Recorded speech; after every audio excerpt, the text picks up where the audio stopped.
afternoon, Markham-Stouffville, and welcome to our reconciliation event. I am so delighted to see so many of you here with us today. We have a special guest who is going to come to the stage to acknowledge the land and the traditional territories, as well as present us with an opening prayer. And so I'd like to, at this time, call upon Dr. Cynthia Wesley-Equimaux. Cynthia?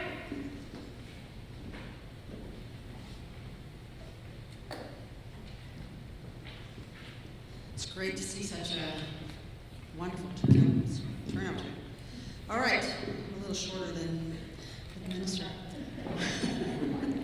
Can you see me? I could have asked for a telephone book or something to stand on. This is drawing. So I'd like to start by acknowledging the lands and the many Indigenous peoples that have lived in these territories, the Huron-Wendat, the Haudenosaunee peoples, and the Anishinaabe peoples as well. And I'd also like to acknowledge the treaties and agreements that have been made with those people over the course of time and have formed the relationship that we now find ourselves in. So there's lots of conversations that lead us back into history, and now conversations that are going to lead us into the future. And I'd like to start with a prayer for everyone, which I'll do in the traditional style of my Iroquois ancestors. My grandmother, Tessie Delisle Big was from Ganawage. I would ask that the blessings and grace of our Father, the Creator, flow over us all this day and open our hearts and touch us with forgiveness, understanding, and compassion for each other.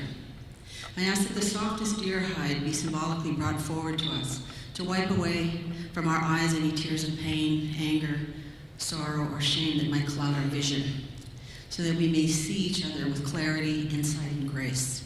That we would recognize all of mankind in each other and celebrate our world and our lives together. I ask that a soft white eagle feather be symbolically brought forward to us as well, and that it gently brush away the sounds of shouting, rage, and painful words from our ears so that we might listen with understanding and compassion and hear the sounds of welcome, love, and hope from our fellow beings.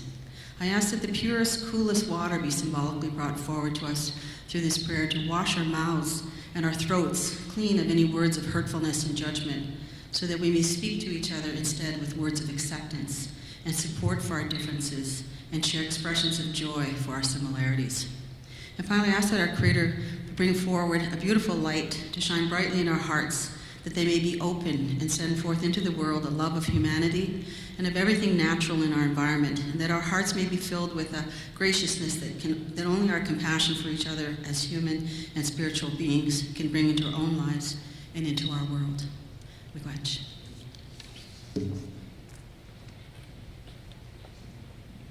Well, welcome everyone. I'm so delighted that you're all here with us this afternoon. Thank you so much, Cynthia. I wanted to tell you a little bit about Cynthia after she had a chance to speak so that we could make sure that we started our meeting today with the proper acknowledgement of the land that we're gathered on and with an opening prayer to acknowledge the Creator. And I thank you, Cynthia, for doing that. Now, for those of you who want to know who Cynthia is, I am happy to tell you about a little bit about Cynthia's background. She is from a neighboring First Nation, the Chippewas of the Georgina First Nation, and she has dedicated her life to building bridges of understanding between First Nations peoples and other Canadians. She has been an academic through most of her life, working as an assistant professor at the Faculty of Anthropology at Lakehead University, and she has an appointment as well at the University of Toronto. She is the Vice Provost for Indigenous Initiatives at Lakehead University and was in fact appointed as the first Indigenous Chair for Truth and Reconciliation at Lakehead. I believe that appointment is a Lakehead appointment. She has dedicated her academic career teaching and writing towards understanding and resolving the continued transmission of unresolved intergenerational trauma and grief, working within Indigenous communities and developing pathways of reconciliation in Canada. She is also a board member for Teach for Canada, which is a nonprofit organization that some of you may be familiar with, and she is also a board member at the Lester B. Pearson School of the Pacific. She has a very extensive biography that I won't give you all of the details on, but thank you, Cynthia, for coming to open our meeting here today. I know many of you in the audience, but not all of you may know who I am. My name is Jane Philpott, and I have the tremendous privilege of being the Member of Parliament for Markham-Stouffville, and happy to be the host of today's event. I also have the privilege of being Canada's first Minister of Indigenous Services. And this is an appointment that the Prime Minister invited me to take on in August of 2017, recognizing the work that we have to do in Canada in reconciliation, and recognizing that in fact we needed more than the ways that have been addressed in the past with a previous colonial approach to our relationship with Indigenous peoples. And one of the steps that the Prime Minister took was to actually follow up on a recommendation that had been made more than 2 decades ago to take apart the old Indigenous and Northern Affairs Department, which was put in place to enable the Indian Act, and in fact in its place to have 2 new departments, one in Crown Indigenous Relations and another in Indigenous Services, to deal with the day-to-day issues that affect the lives of Indigenous peoples. So those are some of the things that I come here today with. And we have, over time, because I think of my role as a minister, but also just because people in Markham-Stouffville are really interested in these issues, in my office we have had a tremendous amount of interest from the people of Markham-Stouffville in finding out more about reconciliation. And so we've had the opportunity to have a couple of events that have given us the opportunity to speak about it. I'm pausing a little bit here because I'm thinking eventually the mayor is going to walk in, but I don't see him yet. So at some point in our program, I am going to invite the mayor up on stage to be able to say a few words to you, and we'll interrupt things at that time. I do want to acknowledge a couple of other special guests that are here with us today, and I'm just checking to see who is here. This is Bill Hogarth, who has just walked in. I wanted to make sure I got it right because I haven't seen you for a while. But what a tremendous pleasure that you have joined us here today. So you all know that you're in Bill Hogarth Secondary School. Bill Hogarth was a Director of Education for how many years in York Region? 16 years. And has had the honor of having this beautiful new school here in Markham named after him, and we are honored that you would join us for this event today. So thank you to Bill. And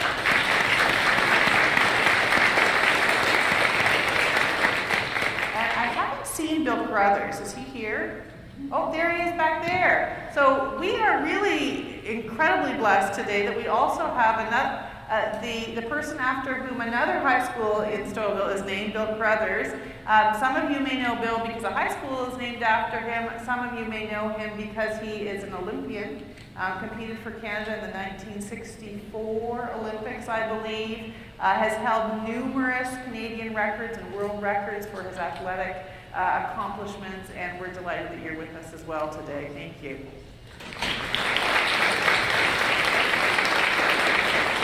And many other special guests, but I'm not going to necessarily acknowledge everybody that's here today, but I'm very delighted that each of you have been here to join us. So one of the things that we wanted to do in our ongoing conversation about reconciliation was to talk a little bit about the youth perspective, because the topic of reconciliation can be hard. There are hard truths in our past that are necessary for us to acknowledge. But we also want to talk at some time about hope and resilience, and particularly the hope that First Nations, Inuit, and Métis youth represent. And in that light, it was suggested to us that we invite one of the people who has come to kind of exemplify the hope of Indigenous youth, and that is this person sitting at my left side here, Max FineDay. And so I want to give you all to give a nice Markham-Stouffville welcome to Max FineDay.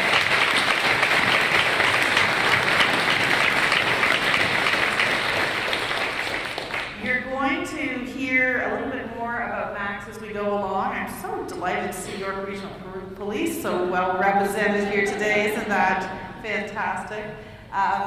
Max is from Sweetgrass First Nation, which is a Cree First Nation, part of Treaty 6 First Nations in Saskatchewan. Some of you may know him because he is the co-executive director of an organization called Canadian Roots Exchange that we're going to ask him a little bit about as we go along. But he has been one of the incredibly strong young voices that has emerged in Canada, who is able to bridge some of the cultural gaps that exist between Indigenous peoples and non-Indigenous Canadians, and particularly to be able to do that among youth. And so I was very honored that he agreed to an invitation to come and be with us today. When I asked Max to come, we talked about different formats that this gathering could undertake. Did he want to give a big long speech? And he said, no, I'm not. I don't like to give big long speeches. He said, just ask me questions. And so I said, okay, I'd love to ask you questions. And he said, one condition. He said, you have to ask hard questions. So this is pretty exciting to have an opportunity to ask the hard questions. So I'm going to take a few minutes to ask hard questions of Max so we can learn a little bit more about him and what he would like to say to the people of Markham-Stouffville about what reconciliation means. And then it's going to be your chance to ask hard questions. So you can start to be thinking of what some of those are. He says he's not afraid of anything. In fact, he says, they don't call us brave for nothing. I'm not sure whether I was supposed to read that one. But, so there's nothing that is apparently off limits within, well, you know, Markham-Stouffville people are generally respectful, so I think we'll be able to keep it clean. But this is a chance to ask hard questions, because the path of reconciliation is one that sometimes makes people uncomfortable, but we're not going to achieve our goals of learning to live together in peace and harmony without confronting some of the challenges of our past and the challenges of our present. As I said, Max, we are not going to get to reconciliation without truth. It was the Truth and Reconciliation Commission. So I wonder if you could share a little bit about the truth of your own life and your own personal story to help us understand better what the truth of Canada's history is in terms of our relationship with Indigenous peoples. So take it away. Mio Kisagao, Kakao, Sigas, and Kisagao, Peace and Lances, Kakao, and Magnak, Mio Kisagao, Anons, Kinas Kuntima, Mamu Taima, Eguahea, Kakao, Atio Kinakuka. Next question.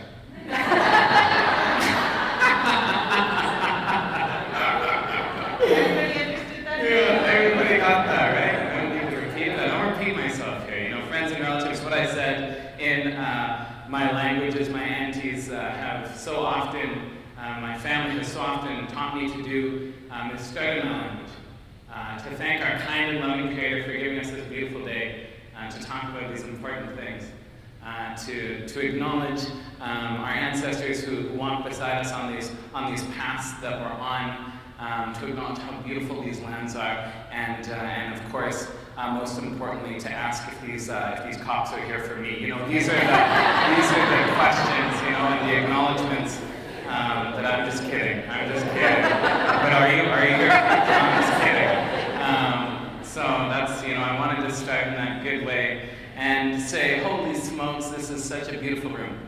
This is such a packed room. It is. It's Saturday, isn't it? It's Saturday. We packed a room for reconciliation on Saturday. My goodness, what a beautiful thing. You know, when I think about all of the things that you could be doing, when I think about your families who you love, when I think about the chores you have at home, when I think about the sales that are on at Costco, you know, you could be a million other places, but you chose to be here with us today. So from the bottom of my heart, you know, on behalf of me, I just want to say, Naskum, thank you so much for doing this. And you know, I'm reminded a lot of home, sitting in this gym and looking out onto all of you. You know, as the minister said, I come from the Sweetgrass First Nation, which is very well known nationally, internationally. The minister is very, very familiar with it for having the cutest Cree boys coming from there. So that's our claim to fame. You can ask the minister. And but you know what? On my other side, my mom's side of the family, I come from very proud Norwegian farmers, descendants of Norwegian farmers. So you know, that's the big surprise. That's the reveal for this lecture. But so you know, when I think about reconciliation, and I think about where we are as a country, that moment that we're in, when we're talking about reconciliation, sometimes we don't know what that means.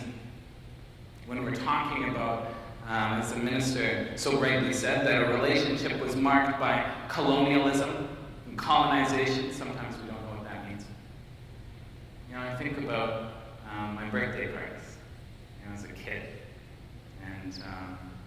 and so very clearly remembering, you know, as a 7-year-old or 8-year-old, sitting at a table, my side of my family, my dad's side of the family sitting on one side, and my mom's side of the family sitting on another side, and they didn't really know what to make of each other. You know, for so long, and I think this is true for most of you, we didn't have that opportunity to learn about each other, to understand one another, to see each other as you know, people, just that, people. You know, I know that there were some reservations, if you will, on both sides of that table about the other. I remember feeling a little bit of that tension at birthday parties or Thanksgivings or Christmases and all this sort of stuff, and what do these people have in common? If you ask them, they would say, well, not very much, except for me. And so, you know, I've spent the majority of my life, and I'm still a young man, I'm very immature, as my family likes to remind me, that I had a responsibility to bring these two sides together because I knew these two sides. You know, I loved going to church with my Norwegian grandparents and spending summers on their beautiful farm. I loved being in ceremony with my dad's side of the family, our community, and listening to our knowledge keepers and our elders talk about the creation story and all that we come from. I realized maybe before my family did that we have much more in common than we have different. And I think that's where we are at as a country today. I did, Minister is right when I said that, you know, the condition for coming today was to have a hard conversation. Ask hard questions. I'm so lucky that I get to travel this country and talk to our relatives, talk to our friends, Indigenous and non-Indigenous, about all of their questions about reconciliation. And there are questions. There should be. We didn't learn about this in school. You know, we have to get to that truth before we can get to the reconciliation. And a part of that is Canada and Canadians, you yourselves, Markham-Stouffville, folks from here, and talking about, well, what does reconciliation mean for us? For the young people who attend this beautiful school, for yourselves, and for your community. So what I wanted to comment on was something that you wrote, was quoted by you. You wrote this on National Indigenous Peoples Day. You said, "Today we sit between injustice and freedom, between rage and reconciliation, unsure of what path Canada is going to take. Most of us in the room would prefer the path of freedom instead of injustice and the path of reconciliation instead of rage. What's it going to take to get us closer to that?" Boy, oh boy, would I be a rich man if I had the answer to that, eh? You know, I think that, you know, that wasn't a bad thing that just happened. You know, and I don't want anybody to feel any sort of negative feelings towards that individual. I hope that I was respectful in the way that I interacted with him. I hope this doesn't unsettle your reasons for being here, your hope for being here, why you came. Did add some fire though, eh? That was pretty fire. You know, I go across the country and I see a lot of rage.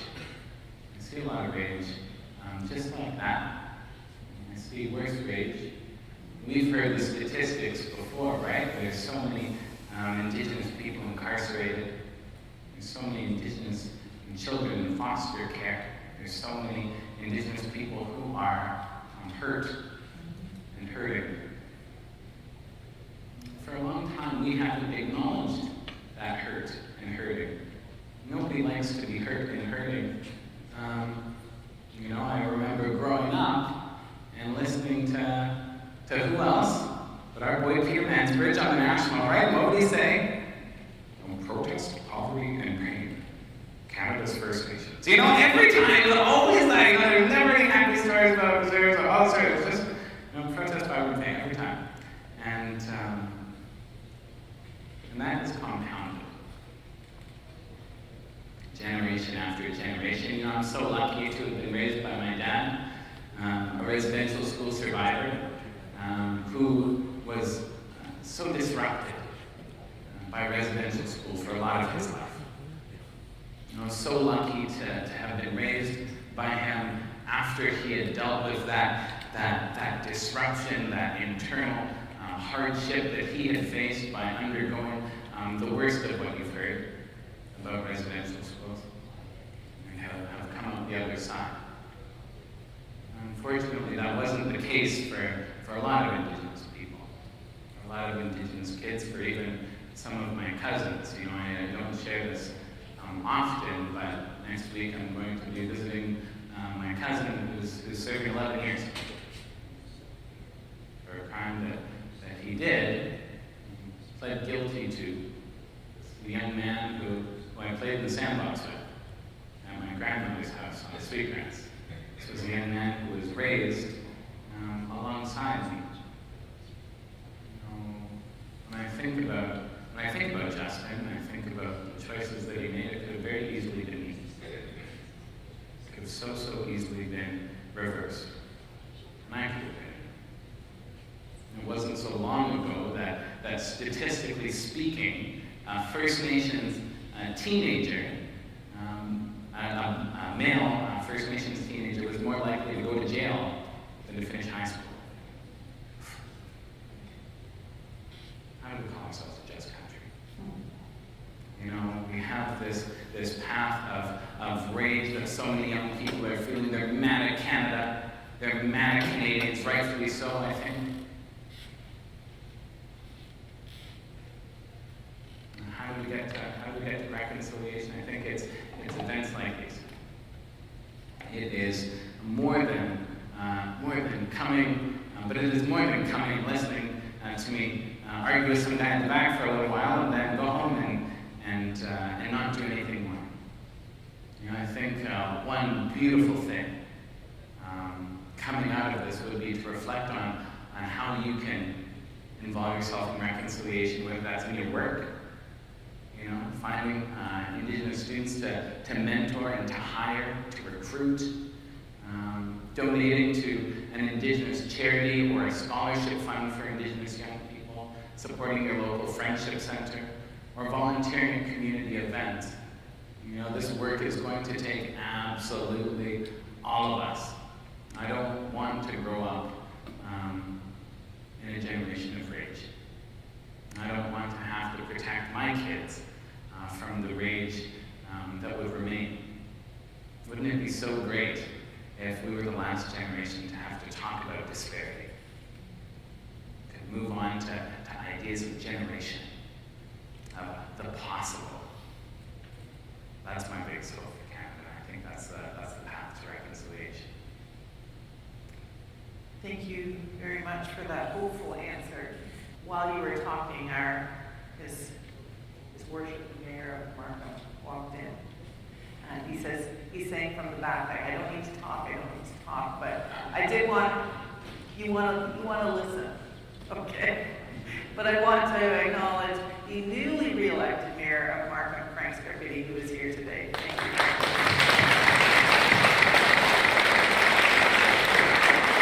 And for those of you who don't know, Frank is a huge champion for reconciliation in the city of Markham. I could go on and list a whole number of initiatives that are very pragmatic that Frank has undertaken, and I think we all are really thrilled that our community takes this issue very seriously. So I would be happy if he could speak, but he's going to stay quiet today, so that makes it a red letter day.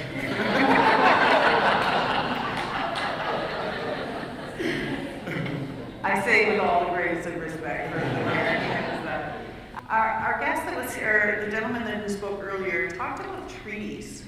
And so you hear people talk about treaties, that we are all treaty people.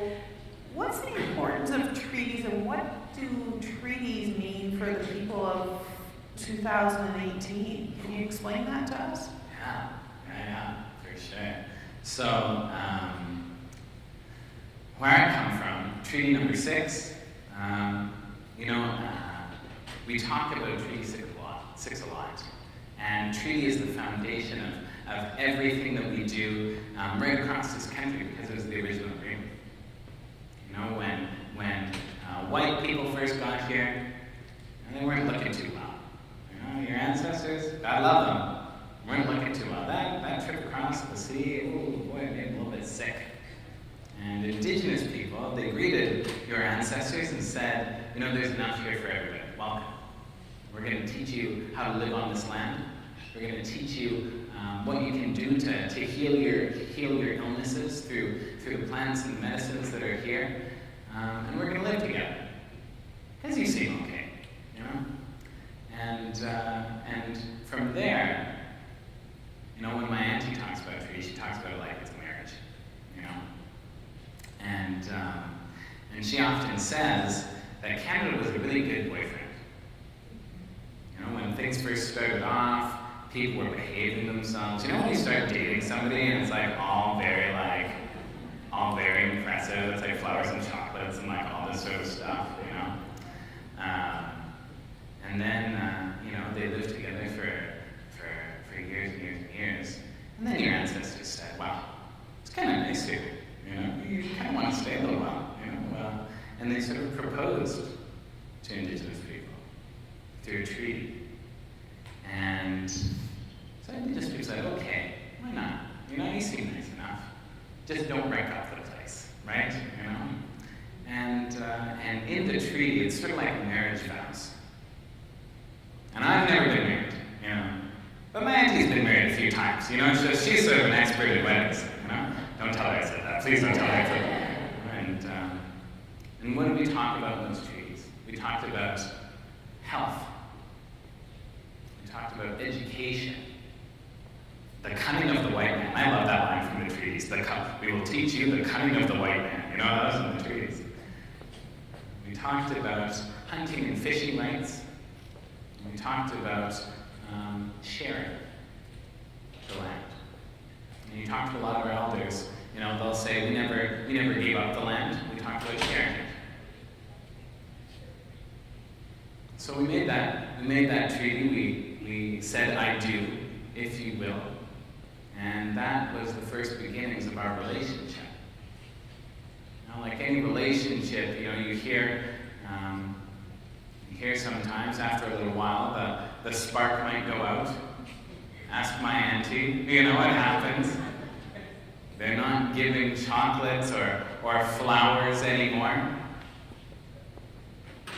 That man's wife just poked him. There's that, the love isn't as there as it maybe once was.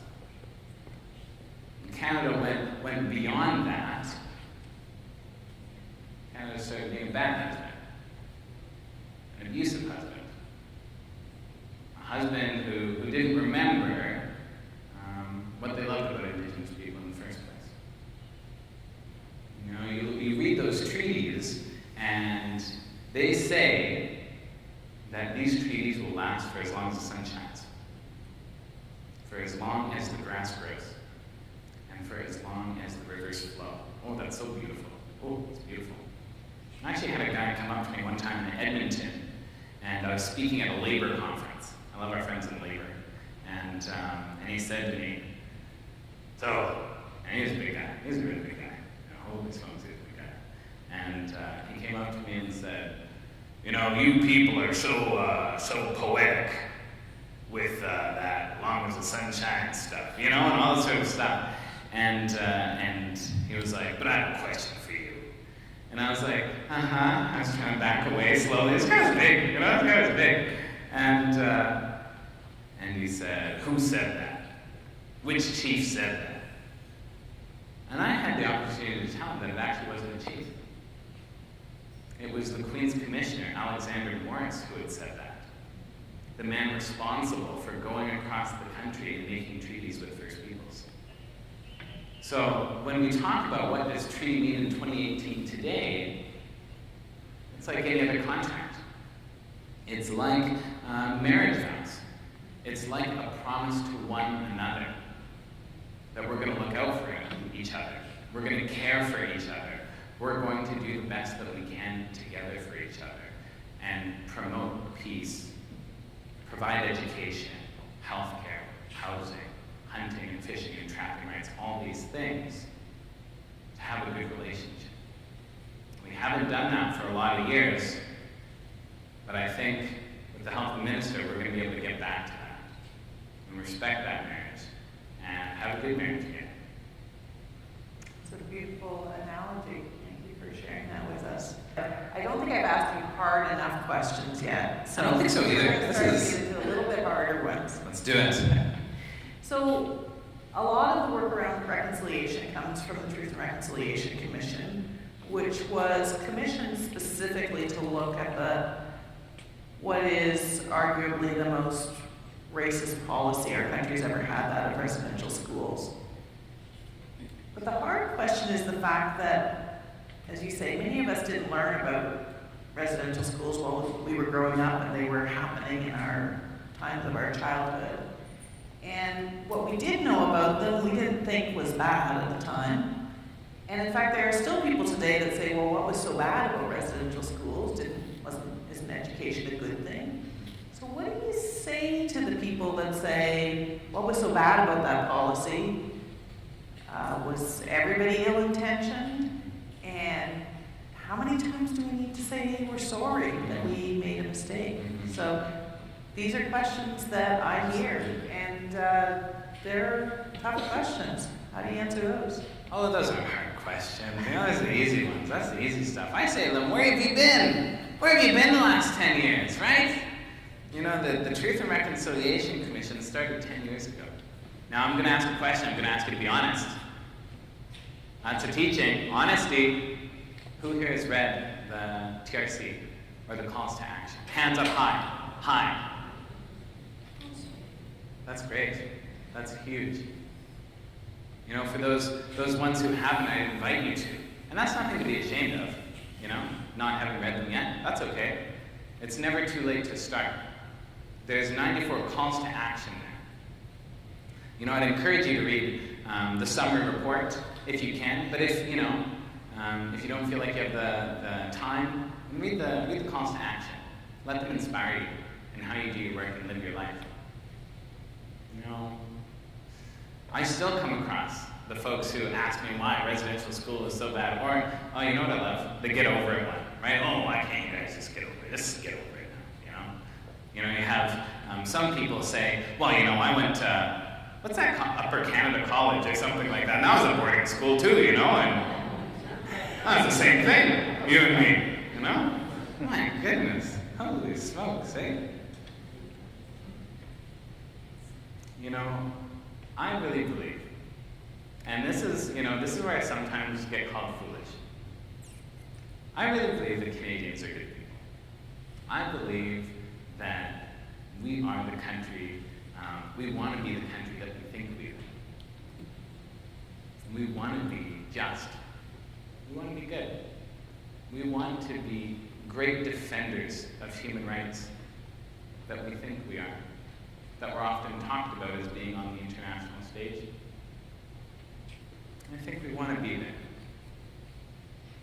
You know, you and my grandparents' generation, every generation before you, didn't know about residential schools. Wasn't taught about treaties. My mom tells me that when she was in school in southern Saskatchewan, they didn't even talk about Native people. And this was in the 60s. And that in pictures, in textbooks, there was nothing on the plains. No Indigenous people, that it was just land ripe for the taking. You know, if you go to the center of a major city in this country, it's likely you'll see one of my relatives. They'll be hurting. You know, at best, some of us will say that they've had a rough chance, a rough shot at life. That they, are suffering for sure. But, they're just dealt a bad hand. The worst of us will say that they're lazy, that they're drunk, that they don't know how to live their life, and that's why they are where they are. It's horrible, but I've heard it time and time again. We don't see those people like I see them, the folks who could be my uncle or my auntie. Relatives of mine who are down on their luck in North Battleford or in Vancouver. I have family who are down on their luck in many cities across this country. I often have to remind Canadians, Indigenous people do not have the genetic disposition to poverty or crime or being bad parents or addictions. I think sometimes about how hard it would be to have a child taken. I think about sometimes how hard it would be to have an entire community, this entire city that you live in, void of children's laughter or a voice. How quiet it would be. Something so clearly missing. I really wonder how my uncle and how my grandmother did it, how my community did it, how Indigenous nations across this country did it. And it wasn't easy, and that's why we see the social conditions now. I've learned how to be a proud Nihao from my father. My mom taught me how to write essays. I learned how to ride a bike from my uncle. My grandpa taught me about farming. When I think about all this knowledge that I've gained from being around my family and my relatives, I'm so thankful. Because for generations, knowledge had nowhere to go. Communities had no one to teach. They had a gaping hole left in their heart where their kids used to be. I'm so lucky that my father was able to persevere through the disruption of residential school. Not everyone is that lucky. I think, as Canadians, we're good at one thing, and that's compassion. We're good at many things, but compassion is one of them. And I think we're just on the cusp of lending, offering, seeing Indigenous people through a compassionate lens. And I think that's something that we need to do more of, and once we do,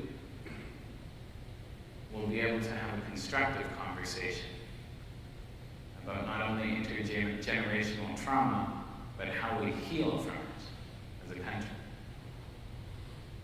I'm going to give a chance to the audience to step in. And particularly, I want to encourage you, if you're a teacher, we want to try to focus on youth in large part here. And we have great educators in the room, and those after whom schools are named. But some of you, as you think about the youth and as you think about what we need to learn together, if you have questions, we have a microphone on either side of the room, and I encourage you to make your way to a microphone now if you're interested in asking a question. This gives me also a time while you make your way to a microphone to point out the fact that we have many books here, and I'm delighted again for this reconciliation event to give the opportunity for us to all educate ourselves, not only by reading the Truth and Reconciliation Commission, but this wonderful array of books, which I understand are actually 10% off today, which is amazing. And that even better than being 10% off, 5% of all proceeds today are going to be sent to the Supporting Aboriginal Libraries Today Fund. So this is a really good opportunity to take a dialogue. And I'm going to start with the young man over on our left here. Please go ahead and introduce yourself. Hi, my name is Armand, and I go to Bill Hogarth Secondary School. Wonderful. So I just wanted to say thank you for hosting this event so youth like me can get inspired and know how to make a difference in their community. So my first question is, as a student at Bill Hogarth Secondary School, I have many friends that know about the circumstances of these first peoples of our country. However, how can we make or start change that is impactful? Minister, I'm just kidding. That's such a great question. You know, somebody did some polling recently. They asked a lot of people questions from across the country on reconciliation, on Indigenous issues. And one question in particular asked younger people, a little older than you, they were 18 to 29, about what they saw for reconciliation. The specific question was, do you think that meaningful reconciliation can be achieved in our lifetime? And they asked that of actually a lot of cohorts, our grandparents and our parents, and then sort of our generation. And our grandparents said, no, definitely not. And our parents said, maybe, but probably no. And when they asked our generation, 80% of young people said that meaningful reconciliation can be achieved in our lifetime. Now, what a gift is that? It also comes with so much hard work. You know, I love to go around to high schools and talk about repairing the relationship because there's so much enthusiasm and optimism. You know, we're not. We dream a little bit bigger as young people. You know, and when you ask your question, what can you do? I think there's a few things. One is you can help us by educating your families. You know, when I think about who the experts are in the room today, it's the youngest people who are here. They were taught about treaties in their classroom. They were taught about Native newcomer relations in their curriculum. They've read beautiful works of literature by Indigenous artists. You have had much more education than your parents have on Indigenous issues. You can help lead the conversation. And, you know, we have to take that knowledge that we have and apply it to our families. We have to talk about it at the dinner table. We have to talk to our friends' parents about it, because sometimes they still think some stereotypes about Indigenous people that aren't really true. And it's because they don't know. So I think one of the most powerful things you can do is share your knowledge with your community and with your family. You know, another thing I would say is you can continue to push your teaching for more inclusion of Indigenous content. You can watch programs like Eighth Fire that CBC made that talk about Indigenous people in I can't remember what year it was made in, but like 2015 or something like that. And talk about, you know, the issues and then have classroom discussions about it. You can partner with Indigenous organizations or charities and help them raise some money, or help go on a program, or participate in local gatherings. Why not have a local gathering at your high school focused on reconciliation? You know, I'm a big believer that young people are really going to help us push the conversation even further than where we are right now. It's going to take your ideas and your advocacy and your action to help get us there. So thank you so much for that question. Thank you.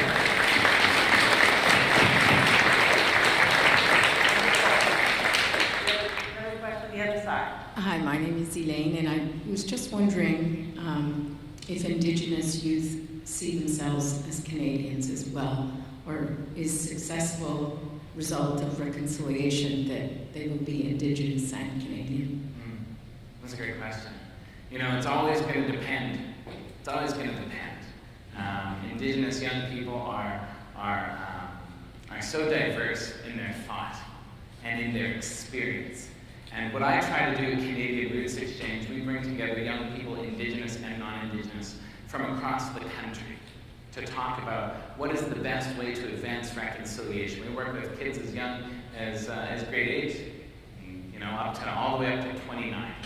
And the answers, when I ask that question, because I ask that question, are very diverse. You know, I say that Canadian Roots Exchange is a place where if there's a young Anishinaabe woman from Curve Lake, and she wants to be the next Prime Minister of this country, we're going to support her. We're going to give her the skills and the tools that she needs to become that leader that she has the absolute potential to be. If there's a young man from Muskegees in Alberta who wants to live off the land, who wants to focus on decolonization and that cultural reclamation that has been robbed of him, then we're going to support him too. Both paths are equally as important. Now, do all Indigenous young people see themselves as Canadians? No. Can't blame them. What has being Canadian ever done for them? Nothing good, certainly. Can we get to a point where they don't see Canada as the antagonizer, as the colonizer, as the purveyor of pain? I hope so. That's what I believe. But, you know, we need interactions.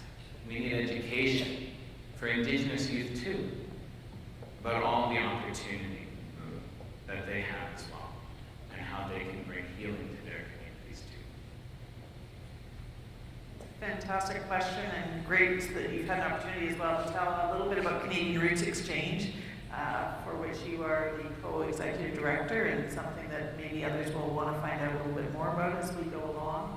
I will just tell you, since Frank's not going to get up here and brag about some of the things that Markham is doing, that one of the things that Markham has done, that you may not be aware of, and some of the audience might not, is that we have actually Stouffvilleite, but I'm kind of part-time Markhamite too, my heart in a couple of places. But Markham is the first municipality in the country, as far as we know, that has entered into a direct partnership relationship with Ibamatun First Nation in Northern Ontario, and it's been a robust partnership, growing stronger all the time. There have been exchanges of leaders from Ibamatun First Nation and Markham that have visited with one another, and lots of other really interesting ways that partnership is continuing, which has been exciting. And we have also in Markham very recently celebrated the opening of the Anin Community Center. And you'll recognize Anin as an Ojibwe word, an Anishinaabe word, which means welcome.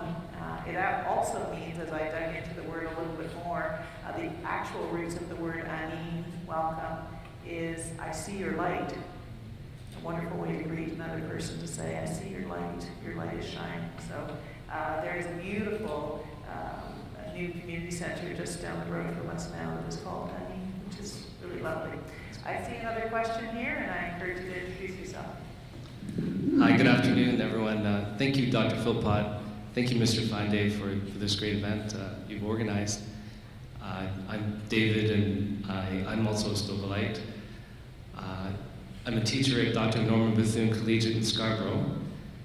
And about a month ago, I organized the Orange Shirt Day initiative at our school to recognize the pain and suffering of the Indigenous families of the residential school victims. And I'm just wondering what other things I could do as a teacher to raise awareness of the issues. And I have an additional question, a short question. I'm also I'm quite a sports fan, and I do know that there are a lot of appropriated Indigenous logos that are in use in hockey and in baseball. And I was wondering, I'm very interested in your thoughts on that. Thank you. Great questions. Great questions. On the first one, I think we're getting a little more nuanced in the discussion of reconciliation. I'm really about results. You know, I don't like to waste my time. I've been constantly evaluating the programs that we do at Canadian Roots Exchange. Are we changing hearts and minds? That's the goal. And if we're not, I don't want us to do it anymore. We have to find ways to make progress. This is the most important social issue our country is facing right now. One thing that we're beginning to do in Canadian Roots Exchange, we're taking groups of just non-Indigenous kids to discuss reconciliation, to discuss what their role is, to discuss our painful history, recognizing that, you know, my nephew doesn't have to sit through the stories of a residential school as much, or that when he thinks about residential school, it's a really different experience than when a non-Indigenous kid hears about it. So I would encourage you, if you know, I don't know the demographics of your school, but I have a lot of teachers who say to me, well, we need to get these kids together, and sure, we do, absolutely, but first, before we can do that, we need to make sure that our non-Indigenous students or schools that are predominantly non-Indigenous have a great understanding of what they're walking into. So they're not asking some of the sillier questions that are still valid, but might be hard for the Indigenous kids to hear. So finding that curriculum, finding those opportunities, finding those examples and those classroom discussions to bring in that understanding, more than just you know, a few times a term. We need this woven into each part of our curriculum. Science, math, and language arts, and gym. There's this great game the Crees play with buffalo testicles, and you throw them over a hoop and try to get them looped around. Was that a little too far? Was that a little too far? It's very cultural, you know. So I wanted anyway. So I think that's one thing I'd say on the issue of sports. My goodness, I really, you know, this is the one question I don't like. You know, people are so passionate about their sports team. That's great. I'm going to tell a quick, short story. And every time Chris says that, he's lying. I went to high school, and our sports logo was a bear. The Bowman Bears. I was in high school, Aiden Bow. And one day, it was game day, and the Bowman Bears were facing Bedford Road. And I wasn't, you know, part of the sports teams, in case you couldn't tell. But as a spectator, I went to the game that day. And Bedford Road's mascot was, if you can guess where I'm going with this, the Redman. And they had a big Indian chief right there, big Indian chief.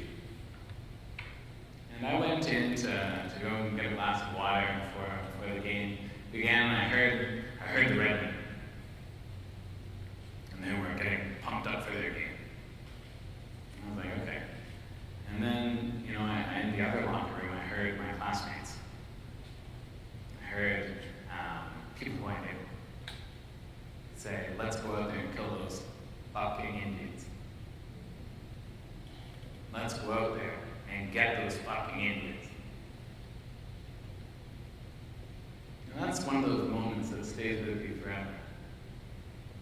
To hear your friends and your classmates say without regard, without care, without thinking.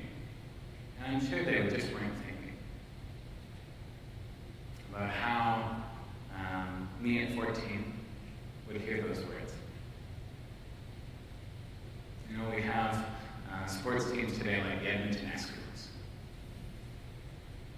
You know, sports teams today like the Chiefs, you know, the Cleveland Indians, all this sort of stuff. I think we've heard from Indigenous community time and time again that it's likely time to retire those names. Is it the most pressing issue? I don't think so. But it is something for us to be a little more thoughtful about.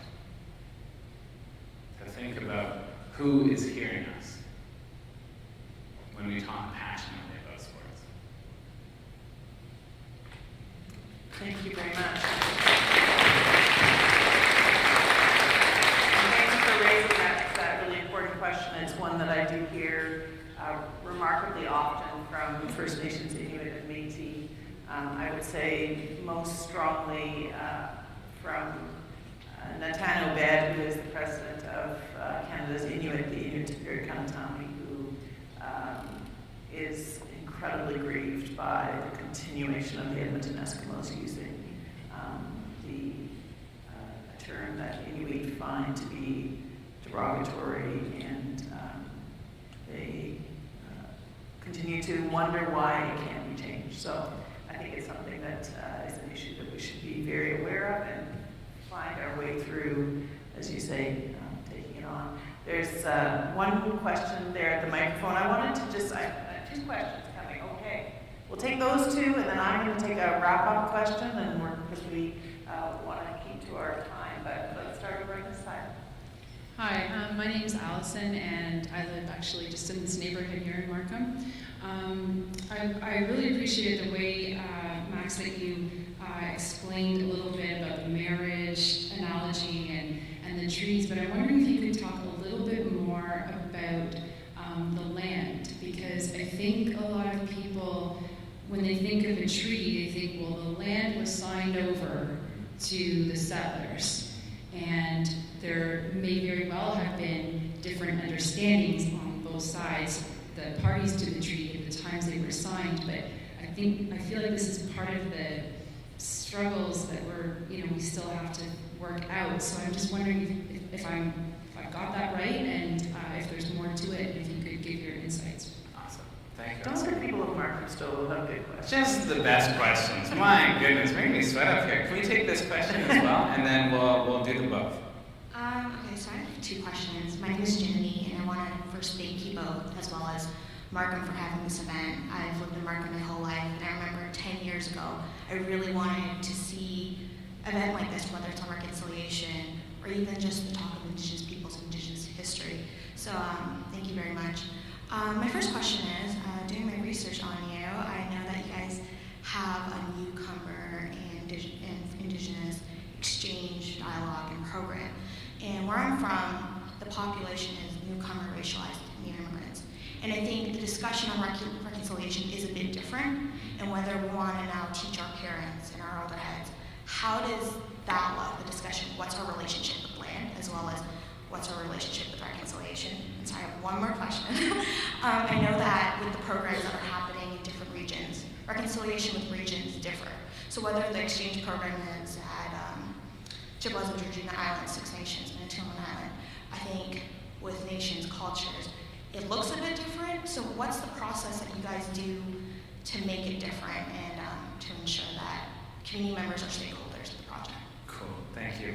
Alison, I'm going to start with your question. Of course, reconciliation can't happen without the restoration of land. That's tough. That's scary to hear for some Canadians, that's scary. And I've heard people say, well, what, are you going to come and take my house?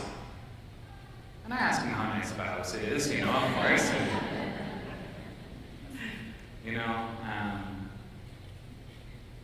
When I go back and think about who I think Canadians are, I've said that, just and kind and respectful. And I'm going to stand up here in front of you and say that what's written in the treaty was not what was agreed to. We have stories from hundreds and hundreds of years that recognize that. We didn't give up the land. Well, then what do you do today? In Canada, the one with all the power says, well, you gave it up. Native people say, well, no, we didn't. It's going to take more than land acknowledgements and flags at City Hall to get us to reconciliation.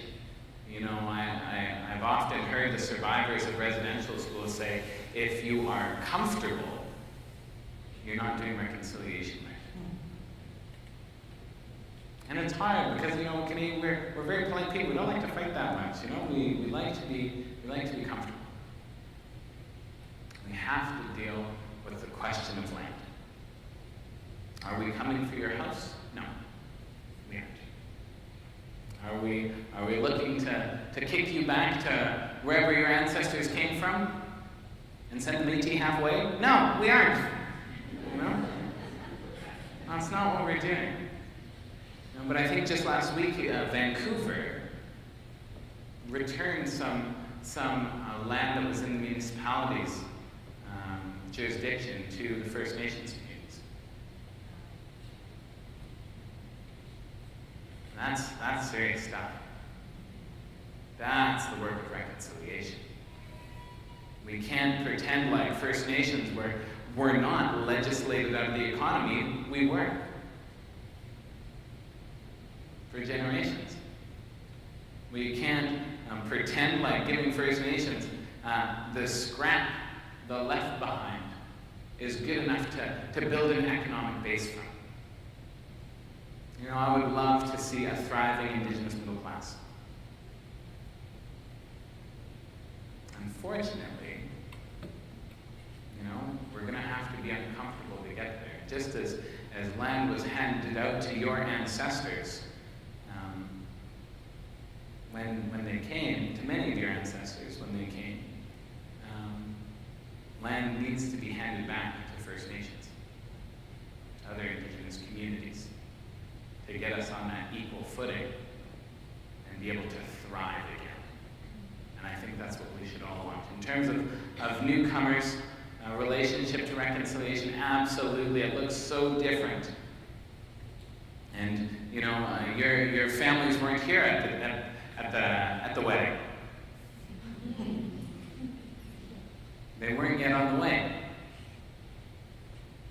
But when you landed here, when your families came, for whatever reason, you know, educational opportunities or fleeing violence or you know, other reasons, you became treaty people too. You became a part of this marriage. You became a part of this messy relationship. And I think back to and I think it was in 2015 when those Syrian refugees were coming to Canada in an act of that international human rights compassion that Canadians were so proud of.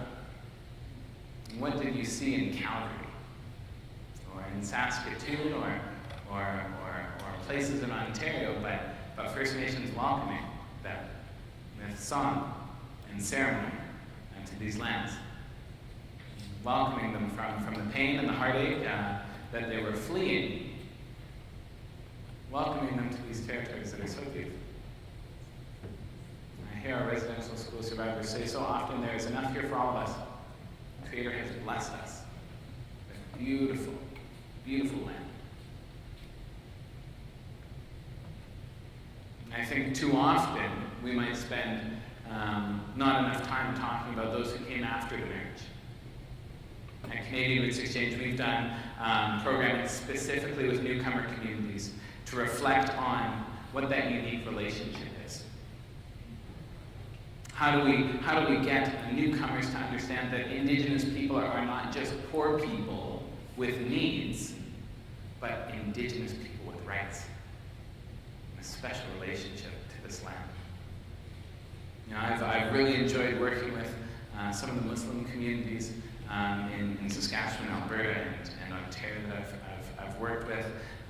Some newcomers in Winnipeg that we've had the opportunity to partner with. The shortest story that I'll ever tell in my life, I swear, Minister,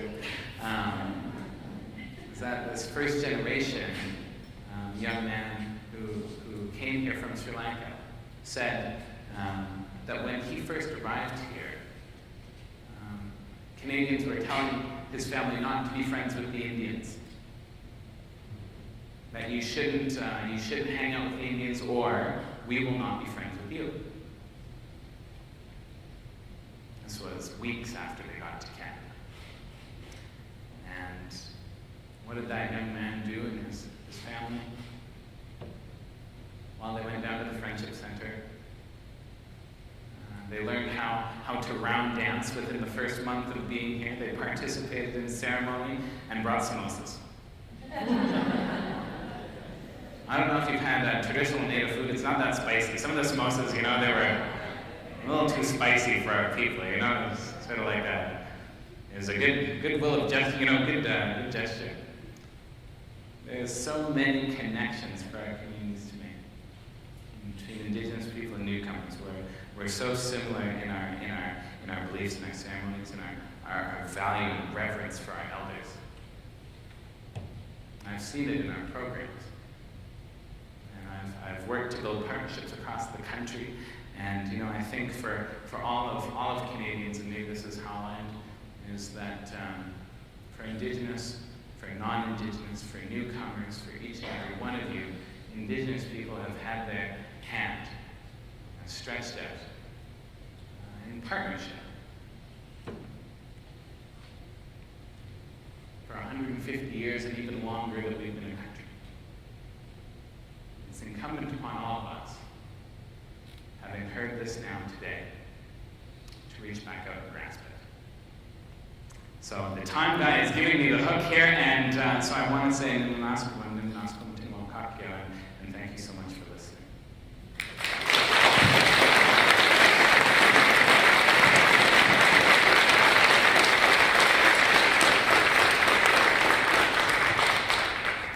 Max, you really blessed us with your words, with your wisdom, with your humor, with your absence of fear to share hard things and say hard things among us. I know that there will be people who will want to have a few minutes with you to ask you questions afterwards, but I think you've managed to do what some people might think is impossible in terms of talking about the hard things. We didn't ask all the hard questions, we'll save a few for another time, but also to instill us with hope. And I get the opportunity, like you, to travel to really wonderful places across this country and meet some of the most remarkable people I've ever met in my life. I was sharing with someone recently that I had the privilege a couple of weeks ago to go to northern British Columbia to see the place where the worst wildfires in British Columbia in history hit. 2 years in a row were record-breaking wildfires in British Columbia. And I went to visit Tahltan First Nation. I don't know whether any of you have ever been to Tahltan territory in northern British Columbia. It has got to be some of the most beautiful land in this country. And in that First Nation alone, 120,000 hectares of forest burned down, completely destroyed, devastated. The worst impact of wildfires on Canadian record in terms of its impact on Tahltan First Nation, 47 buildings burned to the ground. I could not believe the resilience of the chief. They have a chief there, Rick McLean is his name. I have rarely met a person as strong and determined and gracious. And after this complete devastation of this community, and they are one of these communities where you look at this vast expanse of some of the most beautiful land on earth, and then you look at a map to see where the parcels were that were given to the First Nation. There's these teeny little specks where the reserve borders are, and that's where they were told to live. But this Chief McLean, all he could say to me over and over again was thank you. Thank you to Canada for helping us fight the fires in our community. Thank you for helping to save a few homes that you were able to save in our land. Thank you for coming now and helping us rebuild, helping us figure out what we can do so that the next time it won't be as bad again. And it was one of the most extraordinary things I've ever seen, to have realized the trauma that this community had just experienced, but their determination not to be angry that because we haven't done enough on addressing climate change that they had to face these terrible wildfires, but to say let's be positive, let's work together. And so there's always that experience of, on the one hand, seeing pain and trauma, but on the other hand, seeing incredible resilience. And if I'm allowed a brief slightly political message, I have to say I'm really thankful to be part of a government that has done what I think people in this room and in Canada in general have wanted to do for a long time, which is to work on reconciliation. Because we've all kind of known in the back of our minds that something was just not right in the relationship. And I'm very grateful that the Prime Minister said, you've got to get it right, and that I get to be part of helping to make sure that long-term drinking water advisories are lifted and helping to make sure schools are built in places that don't have a beautiful school like this. That when a community like Sheshawan comes and says, you know, we were given a floodplain to live on, and our 400 students in our school have only 11 portables, and the doors don't close, and there are holes in the floor. And I'm able to say to them, that's absolutely unacceptable. We're going to build you a new school, and we're going to also figure out how your community can move to a place where you're not in a floodplain anymore. So there's a lot of work to do, but when we do it together, I think we really will make progress. I'm going to close with, I think I may use these couple sentences last time we had a reconciliation meeting, but I'm going to say them again because I just feel like they really, for me, capture what we're doing. We talked about reading the Truth and Reconciliation Commission, but the other document I always encourage people to read is the Highlights of the Royal Commission on Aboriginal Peoples, which was written over 20 years ago. But if you read the highlights of the Royal Commission on Aboriginal Peoples, the first couple sentences, I think, are amongst the most powerful things I've read on this topic. And it says there that Canada is a test case for a grand notion. The notion that dissimilar peoples can share land, resources, power, and dreams, all the while respecting and sustaining their differences. Canada is the story of many such peoples, trying and failing, but always trying again to live together in peace and harmony. And I hope that today you go from this place thinking about how we're going to try again to live together in peace and harmony. And I thank you, Max, for coming today, sharing with us. I thank every one of you who has come today for your commitment to reconciliation. And I wish you peace as you go from this place.